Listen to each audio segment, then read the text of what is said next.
by Mr. Darko Beats.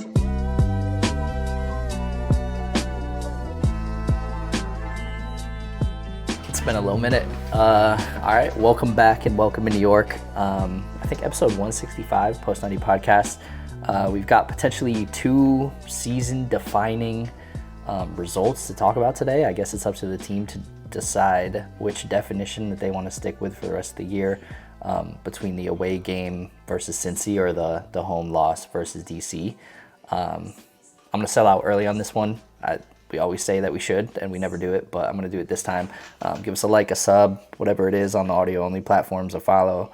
I don't even know, but super helpful for a channel or a podcast of our size, so couldn't do anything without you guys, and we appreciate the support that we do get. So let's get into it. There's a few ways to go first. Obviously, the episode would be a bit more positive if we had hopped on the mics right after Cincy, but now we have not the silver lining, but I don't know what we would call it, the bronze lining of the DC loss. Draw. No, wasn't it a loss? Am I DC, crazy? No, we drew. We drew. It was 1-1, I believe. Oh, okay. Call me out if I'm fake. Nah, we lost. We lost 2-1. We did? We just lost, yeah, 2-1. What world am I living in? Oh, my goodness. A world All right, well, where your whole outlook of the situation just got way worse. yeah, dude, I was thinking it's a win and a draw. What galaxy was I living in? I know, well, to be fair, since our last episode, I had my fourth or fifth bout with COVID. Man. Beat that, so maybe got lost in that. A couple of brain cells that I lost with that. But yeah, no, I mean, look, I think there was a big reason why we were kind of hesitant to hop on the mics and, scream from the top of our lungs that we were back. I know that was like a general, maybe not consensus, but definitely the vibe around the NYCFC community was like, okay, we're back. We got a big result on the road, got a couple of games in hand, kind of just got to handle business from here on out, and we're in a pretty good position. The problem is, and we've been calling this out for years now, it feels like it feels so repetitive at this point, but our ability to play down to opponents is bar none. Nobody else does it better than us. The flip side of that is it's really good because we can go and play up to really high opponents in Cincy, but we get those really low lows in the DC game. Mm-hmm. Granted, they've got such good skill players that they could hurt you at any point. We're just not used to that happening on our home field, really. And I think that's what makes it sting the most. That's what was so out of character about it. If this had happened away, it'd be a totally different story, I think. But the fact that it happened at home is what really made it weird. I want to say the announcer said that we have the best record, or like maybe we've scored the most goals at home out of any team in the league, which is pretty on par with what we always expect from the team. And weirdly, this was also an identical lineup to what we rolled out with against Cincy. So like, I don't know what the disconnect is, and we've struggled with this thought for years now at this point, like trying to understand why these shitty teams can roll in and make a statement against us. I don't know what it is, because DC's already eliminated from the playoffs, which is another embarrassing ripple that's added to the fact that we dropped all three to them, honestly, because we had the lead at one point really early in the game, and I actually thought we looked pretty good. I thought our press, we looked hungry. It looked like it was building off of Cincy, and I don't know if once we got punched in the face by Pirani with that screamer off the inside post, I mean, he put it the only place you can to beat Freese. I don't know. It took the wind out of our sails completely, and we've got to figure out how to not let that destroy 90 minutes for us when that happens. Yeah, well, I think it is more of like DC just being better on the night than NYCFC necessarily being bad. And I know we do play down to opponents, but like you said, there was a lot of good things specifically in the early parts of that first half that, I thought we were going to go on and just roll them. Like, it was very much, and I think there's a couple of chances that could have been the nail in the coffin early. classic NYCFC, not really finishing those chances and getting bitten on the back end. So I don't know. I don't want to take too much from that game simply because I do think it was just really good on DC, and they deserve their flowers on the night. And I think even Pascal he seemed almost like bewildered by it. Like he didn't even he's like, these are games that we should be closing out. This is a team that's eliminated. We have to kind of self-reflect on that one. Yeah, how much of I guess how much blame do you put on Pascal for something like that? I know that there were some people online, in general, that were upset with, I guess, maybe the lack of subs, or later subs in the game. I think we're always talking about how you're not working with much off the bench from us. We had Ojeda come in, who's looked good lately, but other than that, you have Julian come in to join the attack, and like that's pretty much all you have before you start digging into the NYCFC two bag, which we've talked extensively about here and on Blue City Radio. So like I don't know how much credit credit can you give Pascal for a loss like that? I just think if you were giving him credit and flowers a week before for a great win, you kind of do have to hold him accountable a little bit for a result like this, whether that be the motivation, the tactics, whatever it is. You can pick whatever it is that you want to say about this game and being the reason that we lost. It ultimately falls back on the manager 9 times out of 10 because we praise you in the high moments. We're going to also have to bring you back down to earth when things really don't go well. And yeah, I think going back to what you said about the mental, I guess, strength of the team, or, the ability to kind of lock in after those tough moments, that does go directly to the manager. That is like one of the top three things that you have to do as a manager, is to be able to give your team this kind of culture and mindset to be able to lock in those moments. Yeah. I just wonder if maybe, I mean, obviously, I think we looked past them a little bit. I know we have the international break this week. Maybe guys were itching to take off to whatever things they have planned, and they didn't consider DC to be something that they had to be concerned about, prior to that. So I don't know. It's a weird one. I know a lot of our guys aren't going away to their international teams either. I think Micha left early for the U21s for Slovenia. But aside from that, like, I don't know. I don't know how you fix something like that. That's something we've, like I said, tried to grapple with for years. Maybe it's better focusing on the Cincy game, and if we think that's a bit more realistic and defining, for what this team really is. Well, I'm trying to see right now how long this break is going to actually be. And it looks like we're Just we're one back on week. the 13th, uh, and that's going to be an away game. So look, like 10 plus days off. I look at those games and away games specifically, and those tend to be very, very tough, for a New York City team coming off of a break. Uh, Look, I don't know if we get a result before that Columbus game, at home at Yankee Stadium. And so I think there's going to be a little bit of tough times for the team, and that's where Pascal, that's where Thiago, that's where a guy like Alonso and Nico, they're all going to have to step up and kind of be the leaders, not only on the field but off of the field, to kind of wrangle that back in. Because I almost didn't want to say it, but when everyone was praising us and really gassing the team up, and you got people on MLS, Apple TV side of things, being forced essentially to talk about us, it just seems like in those moments, that's when we end up being the worst. Um, NYCFC's always been better when they're not being talked about at all, or they're being doubted. Those are the only two times that I could really put my money and my reputation behind the team. Any other time, if they're being gassed up, they are going to explode. Yeah, yeah, and I think this after this break, it starts that run of what, 5 games in 2 weeks. Is it? I mean, Yeah, so you go that's gonna be a 13th, hellish 17th, experience. 20th, 24th, 27th, then the And then 4th. October 4th, yeah.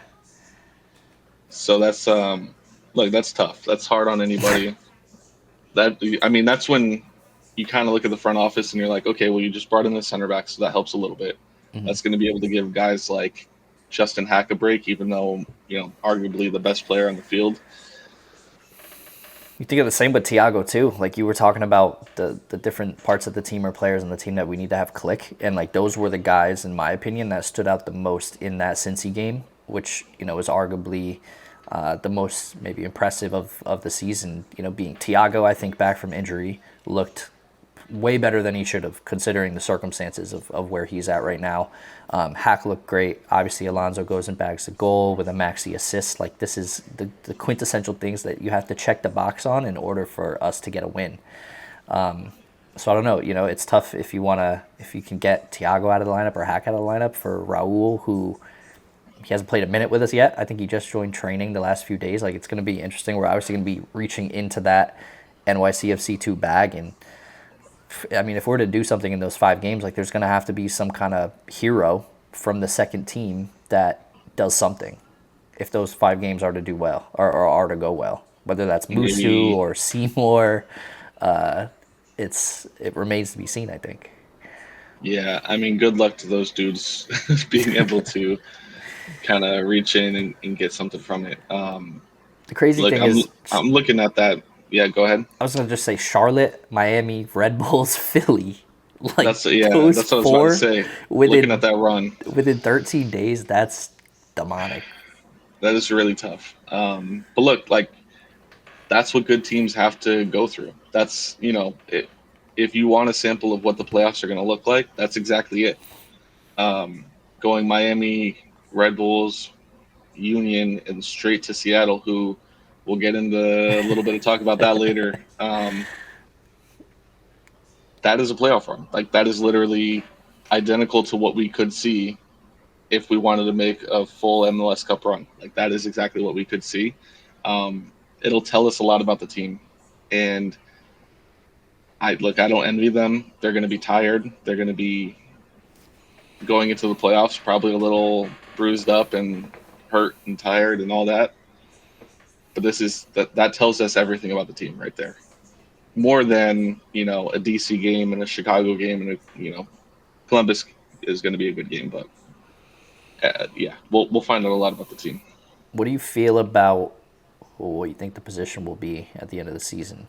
Like, I think we're 8th right now, and I took some notes because we look worse than we actually are right now, and the reason for that is we have 2 games in hand on 4 teams that are ahead of us, and we have 1 game in hand on 2 other teams. So, like, considering everything, it is what you said earlier. Like, it's kind of up to us at this point with the games in hand and one, two, three, I think 4 of our final 6 matches are against teams that are above us on the table. Like, and 1 against a team that's trying to get in our position. Right. So, look, it is all hands on deck, throw everything at the board and see what sticks. I almost like that. It makes me kind of change my mind about, getting guys mixed in. Like, you almost got to run people till they die at that point. Not to be dramatic, but like a new signing at this point is an emergency lever. It's not, you're not getting that guy in to be a starter. You got Chicago. That game becomes instantly more important when we already burned a game in hand, technically, with DC. Yep. So 1's gone. So that is a do or die type of game. Chicago is going to be very amped up, very much wanting to, like I said, take our position. You got a derby that probably means a lot more at that point than we realize in this moment. That could be a playoff deciding game. Miami having the chance to gatekeep us, Philly able to gatekeep us, and Charlotte Philly's able to top of the gatekeep us. table right now. I personally didn't realize that. Like, because the last few years, Philly's been horrible. So they've managed to turn it around, at least for now. And after kind of moving on from their manager and everything like that, I mean, it is insane to see that. But Philly's always kind of been irrelevant in my eyes.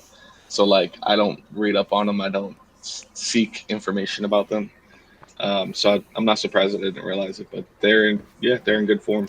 Charlotte's third. Their home form is kind of carrying them. Yeah. To be fair.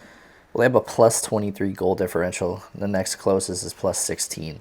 Well, isn't didn't they have a striker that got moved out? Yeah, and we were actually rumored to him potentially actually for this upcoming offseason. I think it So was it Wagner or maybe it was I think it Baribo, was Ty Baribo. no, it was I hate that I'm blinking right now. I don't know who it But their was. striker, I'm pretty sure, got poached, um, and so they're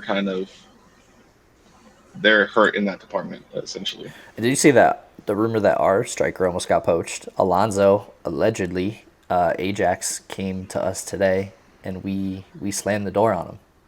Really? That's what Twitter's Look, saying. and if we're being completely honest and transparent, Alonso Martinez is a top tier MLS striker. He probably doesn't score half the goals in a La Liga or Serie A or Bundesliga. Um, Dutch league maybe it's a little soft over there, but he's a great MLS striker, and he Yeah, should be a great MLS striker for a long time. yeah. I mean, I'm happy with him as long as he wants to be here. Although I doubt our FO feels the same. I think if somebody comes with a check, it's unlikely, if you sit on that it's gonna retain its value for too long. Yeah, well, that's the thing. It depends on what the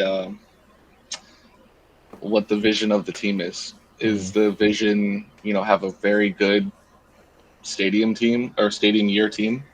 If that's the case, then you keep Alonso at all costs. If all costs is like 600K a week or a year or whatever, sorry, buddy, you got to learn Dutch. Like, I'm sorry, you got to learn Dutch. I It was Gazdag. Is Oh, that who? Gazdag, yeah, Gazdag. Yeah. yeah. So they lost him to Columbus of all teams. Who are only just above us in the table actually, which is something that I hadn't realized either. Like I feel like from where teams were at the beginning of the season, like things have kind of completely changed from what my understanding of them were. Yeah. Well, even like I don't know, there's a lot of dangerous teams out there, and I think this might be a good moment to kind of transition into some of the general MLS talk. Actually, there's one more thing I want to talk about NYCFC related. But yeah, you see teams with like Son and uh, Chucky Lozano and all these guys, and like if you blink, Muller, yeah, if you took like a couple months off from the MLS and you just turned the game on, or you turned on the MLS 360 and you saw some of these teams, some of the players that they were able to add, it's ridiculous. It's and not even guys that are necessarily like retirement league guys. Like Muller definitely, but he's playing at a high level. Son could definitely have gone and played anywhere he wanted to. Really, I mean, he could have. There's a starting spot for him somewhere in a top league, and he chose to come here. same with Um, DePaul, I would say. yeah, right. But that I know we're screams very anti that screams Miami at the collusion moment, a but little bit. That screams like they did that on purpose, and Beckham wrote a check that wasn't on the books. But I wanted to kind of be the one that checks NYCFC a little bit, and not the team at all. More the front office, Yankee Stadium, that whole debacle, that whole sweatsuit, t-shirt designer thing. To me, that's a lot bigger of a topic than I think people are even giving credit to. The fact that this club, in my opinion, is built off of the New York culture and the New York hospitality and all this stuff, like all of these values that we were sold. At, what happened over the weekend goes against every single thing that they've ever said.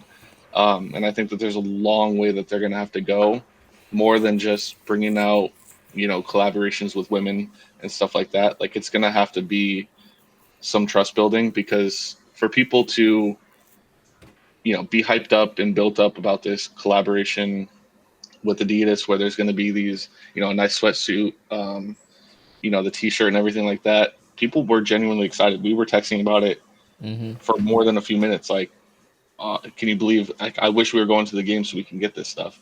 For them to get to the game, find out that it's $250 per piece, and it's just a sticker lazily slapped over what is an $80 piece of clothing. That not only is that scamming on any level, but to do that to your own fans, um, and make it like hyped up and like an exclusive thing. That to me, it's so dirty. Um, and it reeks. And I want whoever was the decider to do that, like to genuinely be held accountable. Like that is It is absurd to me. crazy. It is wild When to you me. talk about the values too, like the little I'm trying to remember exactly what it was that I read, but I think it was the video they put out with Hack and Perea at the diner, and there was a little write up somewhere, whether that was on a tweet or on the blog post about the line or the collaboration or whatever it was. They were talking about like what is New York? It's like being accessible to everybody. Where does everybody pull up and meet together, like at the diner and all this stuff, and like just really grilling the fact of accessibility, and then you do stuff like that. It's Yeah, it's really deaf. It's to really tone do deaf. like that could genuinely be the difference between somebody eating that week and not. And if they decided to grab a sweater from you because you hyped it up, like that is disgusting to me. It's horrible. Um, it just makes everything from the past just seem disingenuous and kind of fake. Um, so yeah, I need the media team and the PR team to go into overdrive and kind of make that situation right. And if that means that you pull all of the inventory from that and there's a 50% discount at the next game, I'm gonna buy it. It's like I'm gonna buy it. But I think it takes something, bare minimum of some type of press release to kind of fix that, because Yeah, that's horrible I and feel that's like just taking advantage of your people. things have like weirdly gotten so commercialized with the team in a way that I don't think it's always been, especially not at the start. I know we had that one call or research paper, whatever it was, with the kid from Scotland, and we had a few of the big players, I think, in the NYCFC community, like Sanchez and the NYCFC Forever guys, and I'm trying to remember everybody that was on it, but like a call to talk about the relation to City Football Group and the commercialization of the brand in general and the MLS. And yeah, you're right. It's just a step away, because you think back to that call and them talking about how we got to vote on the crests way back in the day. And like now we had a crest just come out. There was no consultation, or there was consultation actually with But they supporter didn't take it groups. into account. And like it seemed like from what we heard from people that did the consultation said, we don't like this at all. And they were kind of like, well, we checked the box of consultation being done, Yeah. and now we can do whatever we want to. And it just, yeah, it feels like there's been a lot of those decisions lately. When in the past, it felt a bit more like homey and like scrappy. Like, we're the Wanderers. We're playing wherever, whatever stadium we can. We're coming into your stadium. We're beating you.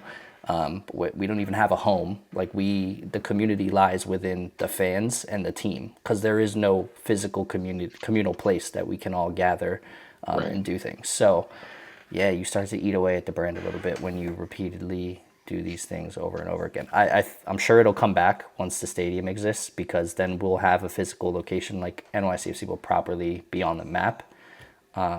But at the moment, it's tough, and it's you don't want to degrade it when you already are in a position of having a tough time to create community, because you're in City Field, and then you're in and you're in Yankee Stadium. You're all over the city, and you don't have a spot. So yeah, you gotta be You got to make careful. it right. Kind of make it right. Yeah, you gotta ship However that is. a sweatshirt to Middletown, Connecticut. Two of them Yeah. actually. I don't know. You got to do something. Make it right. Balls in your court.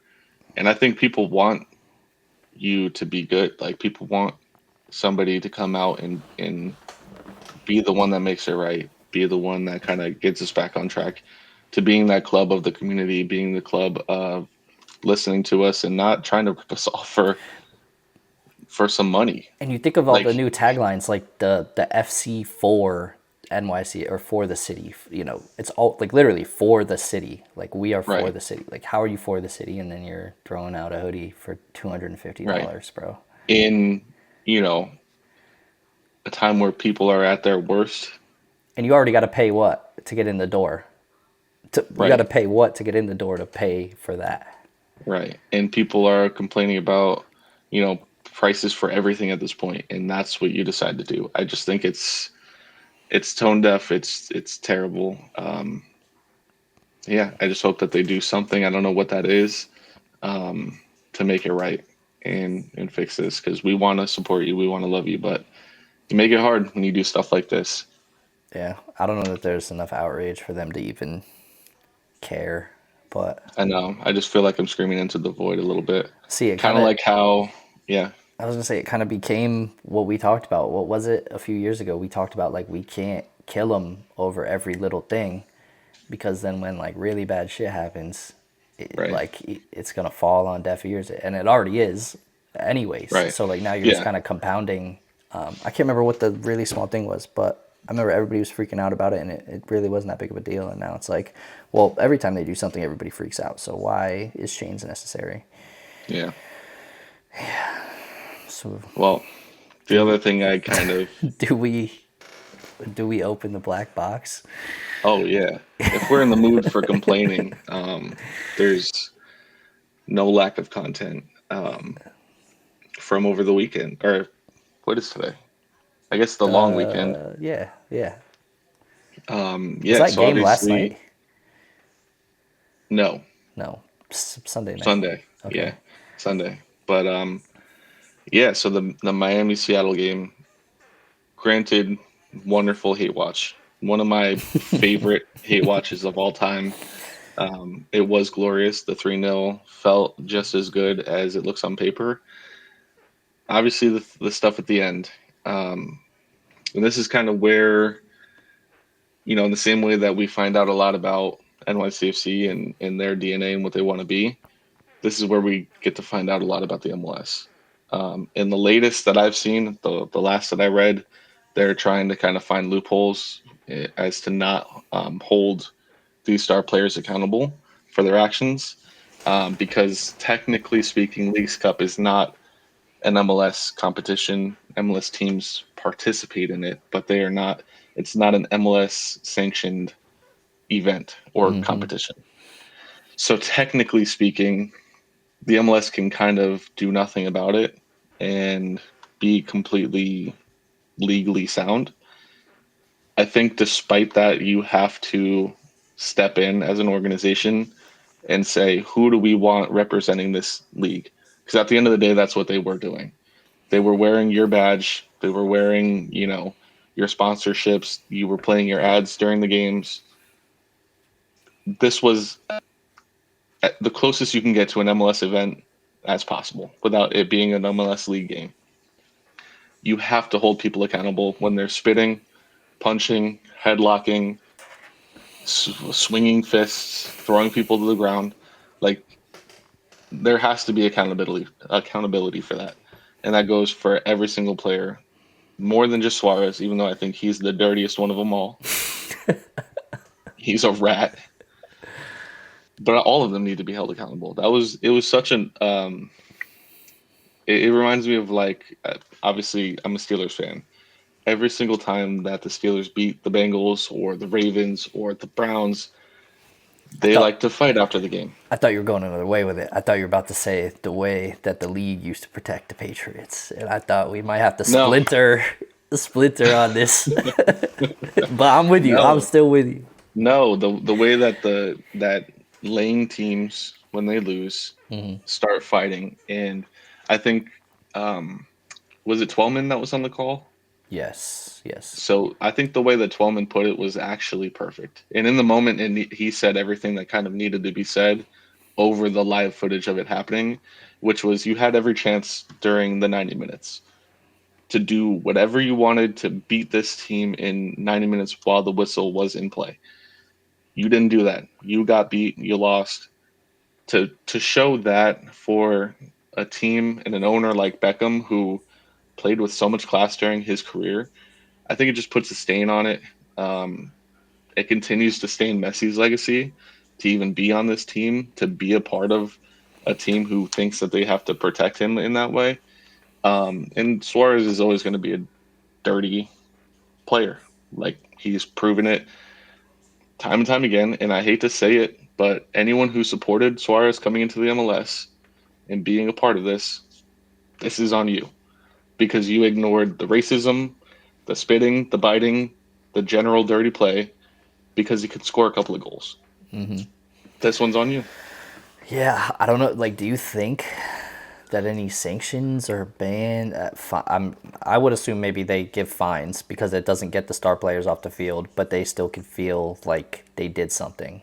But like, would you expect any bans, any sanctions, like anything at all? Do you think? Like in reality, no. In reality, probably not. You're probably going to just see the fines, like you said. There should be more. There should be more. You can't be punching dudes. You can't be putting guys in headlocks. You can't be spitting at assistant coaches. Granted, there was an assistant coach that got a solid two piece off. On Falcon. Yeah, like a solid two piece, and maybe he deserved to be kind of in a scuffle because he inserted himself into a scuffle. Um, but the spitting, like, is I think genuinely that disgusting. is what kicked it off. I Oh, that's the believe start of it? I believe that's what people are saying. See, that's even worse. I'm pretty sure. I That could be makes it even misinformed. worse if that's true. Because then, in a reaction to defending your teammate's disgusting act, you're causing a fight and contributing even more disgusting acts that shouldn't be on a soccer field at all. Yeah, I feel like it's kind of in the same vein that we just talked about with NYCFC. Like this is kind of important moment for the MLS to decide how they want their brand to be portrayed, both by the outside world and people that beforehand were MLS fans, like before the whole Messi show kind of kicked off. And they risk if they have no action, they risk losing or massively upsetting or undercutting their own brand with those people like us who people like MLS sickos, like that is anybody that I think in general that enjoys that moniker or claims it, have not been happy with the Messi show in general. So I don't know. It's going to say a lot about what they think and what they feel. It's going to be interesting to see. I don't know. I mean, you would hope there's some implications with playing time. I mean, you don't have to. As far as I saw, Messi was not involved, so you could keep your No, star boy on the field, but like the gang around him, it has to be addressed. And there's more than one or two players that need to be addressed. Like yeah, you can serve the suspensions. We want to August go. or what was it, September 13th?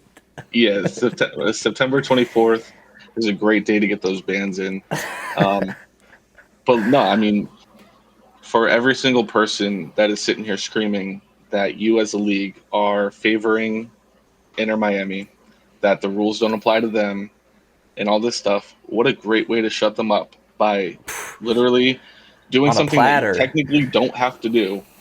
You can go in, dispel all of that. But what's going to actually happen is they're going to either give out fines or nothing at all and never talk about it and hope that people forget. And genuinely, if that happens, I wouldn't be mad at league wide protests. Whether that's what Suarez is number 9 Yeah, in the ninth minute, every fan turns away from the field. something. Easy, silent protest to where it's all felt and the announcers know why it's happening. Something like that to let the league know that we don't want to deal with this. We're not going to deal with a team that can just punch and headlock and spit at other opponents and get away with it.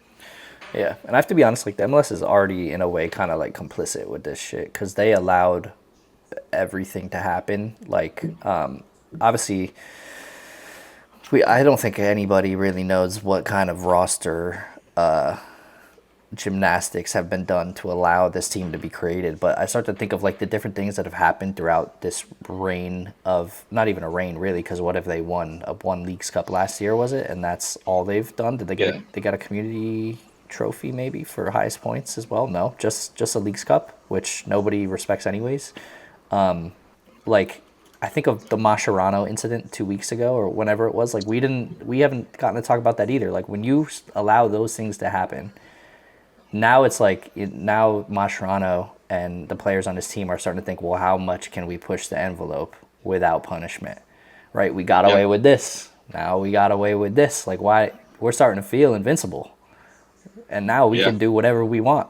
Like that and that Mascherano thing is insane. Like I don't think that would fly in any other league in the world. Like no, I so think clearly on the breaking the rules. phone with the fill-in coach on the touchline, like Yeah, so clearly, and then blatantly and lying about it. that is directly like this fight and all that stuff is directly a result of that type of management. And he's not a good enough coach to just say, "Oh well, he doesn't really control his team at all, but at least he wins games. At least he has very very sound tactics." Like none of that. He's not a top tier coach.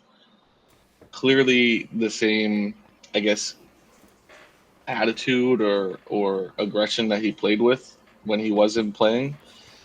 He's brought that over to his management style, and he's allowing these younger guys and younger players to kind of idolize Suarez and want to go and fight for him. It's directly, like you hit the nail right on the head. It's directly a result of that type of management. Yeah, and I'm gonna be honest. I'm not like too familiar with what he was like as a player, but like instantly the first thing I thought of when I saw this happen was like Mascherano probably eggs this on, like this kind of thing on. And we even with Suarez in general, you think of when he shoved Brad Guzan into the net, and then all of the Miami players crowd Guzan like he did something wrong, and it's like Yeah, I don't know, it's just like a violent, aggressive type of play that we talk about. If players don't show up to games prepared or they look not passionate or slouchy, that you have to blame the manager. Like you have to blame him in the same way. If your players are showing up aggressive and just doing all of these different things. Like, there's, yeah, I'm sure things are talked about in the dressing room a certain way that lends itself to this type of things popping off. yeah. Where was all that aggression and passion and all that for the 90 minutes? Where was it? It Because you guys were wasn't getting there. slaughtered. You guys couldn't convert open chances. I think you had multiple back-to-back open chances that you were scuffing. That's on you. That is not, the Sounders boy who's obviously throwing it in your face because you have the most expensive MLS side ever. So like, Ever, by yeah, far, by the far. kid that scored against Messi, Busquets, Suarez, and Alba, yeah, he's gonna want to talk his shit. He's gonna want to puff Yeah, his who's on chest like out. what, You just 150K a year? What is he on? literally like he's making what an accountant makes, and he just slapped you boys. Like, Yeah, of course he's gonna want to puff his chest. Of yeah. course, It was at um, Seattle, right? Too, wasn't it? yeah, Yeah, in a Leagues Cup final, which is, you know, maybe Miami scoffs at that. I don't think they should. They haven't won enough to be able to do something like that. So yeah, what someone's to gonna come in scoff your face and talk shit. at the League's Cup? Yeah, Yeah. Well, I was gonna say they claimed it pretty heavily last year, so right. I don't want to hear, Exactly. "Oh, it's just the League's Cup now." Exactly. So again, what is this, Tuesday? Typically Tuesday is like the NFL like I think suspension ban day. So I don't know, maybe maybe they're a day behind because of the holiday, but I think yeah, it's similar in the MLS. Like usually we get the disco thing because like I don't know, we've had some player fines in the past, so we know when to keep an eye on things. yeah.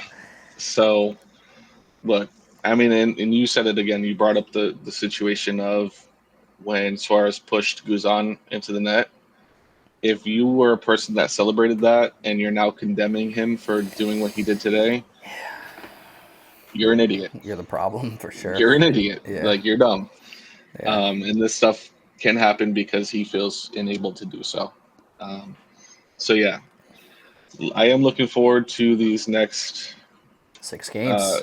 next 6 games. We do have like another mini vacation, which um, maybe we try to get somebody on to kind of get some opinions and some predictions going forward for these last couple of games. Definitely want to get out to a few of them, seeing a couple of them at Yankee and City Field. So Look, that Miami game is looking great. That Miami game, 7:30, Citi Field, doesn't get much better than that. What day of the week? What is the 24th? That is gonna be very telling. Ooh, that's a Wednesday. Oh no. Yeah, the boys are calling off that day. The boys are calling off. The problem is I took Friday the 19th off for FIFA drop. Oh. Yeah. Yeah.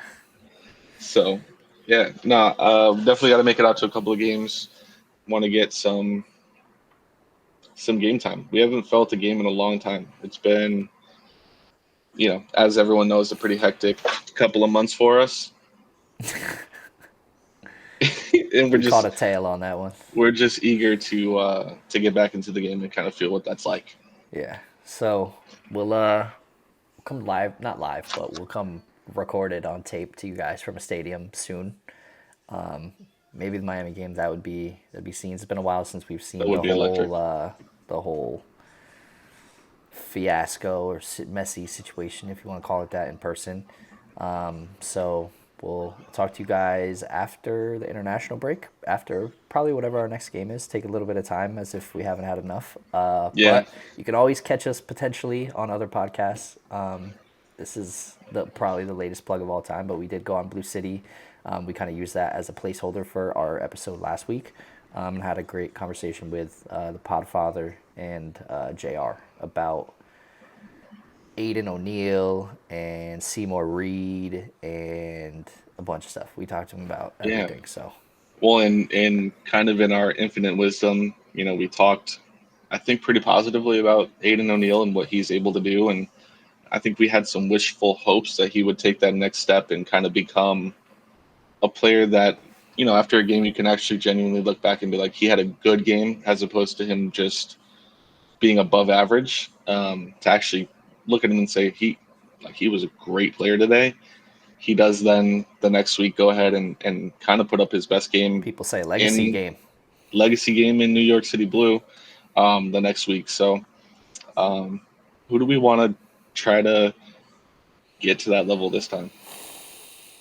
Who do you think has the potential to kind of take a huge step up? A huge It, step it's up. gotta. I mean, it's got to be Tavon because It's when you yeah. get when No, you get and to a then level, in the way that we giveth, we also taketh. Because you talked yeah, about Tavon being your Bronx Jeer, and that was like you were the odd man out of the four of us on the call. And he served up a plate of beanie exactly, weenies. yeah, exactly that, but worse actually, but worse. Like they forgot to cook them or something. That was against DC. You can't you can't win games like that. You can't win games with Yeah, that level of distribution on the right side of the field. It won't happen. it was tough. It was tough. And so, look, I think a player who could be the one to kind of step up and be that kind of Aiden O'Neill type player, to where one week you're kind of average, bang average, and you kind of take that step up and become a main guy in the squad. Ojeda. I'm calling out to Ojeda for the Chicago game. I think there's a good chance that he comes on, 50th, 60th minute. He's definitely not going to get the start. I think Hannes at this point is pretty much a guaranteed starter. But Ojeda, what can you show us off of the bench to go and potentially steal a result in Chicago on an away day? Show I'll us something. I'll give a name. It's not who I think it will be, but it's who I hope it will be and who I think we need it to be for the end of the season. O'Toole. He's been quiet. He's been quiet for far too long. I remember back at the beginning of the season, he was looking great. I remember around St. Patrick's Day, we were talking heavily about O'Toole. So I think he's newly engaged, like within the last 3 days. Like I don't know, maybe vibes are Yeah, high, but we need him to pop off. You can imagine an on fire Hannes and an on fire O'Toole on that left side, and things start to look a lot different. So yeah, that's 165. Appreciate you guys watching, listening, whatever it is. Like we said, we'll catch you after the international break. And if you haven't yet, listen to that Blue City episode. So we'll yeah, it was a good one. we'll catch you guys next time. See you. Peace. Peace. by Mr. Darko Beats.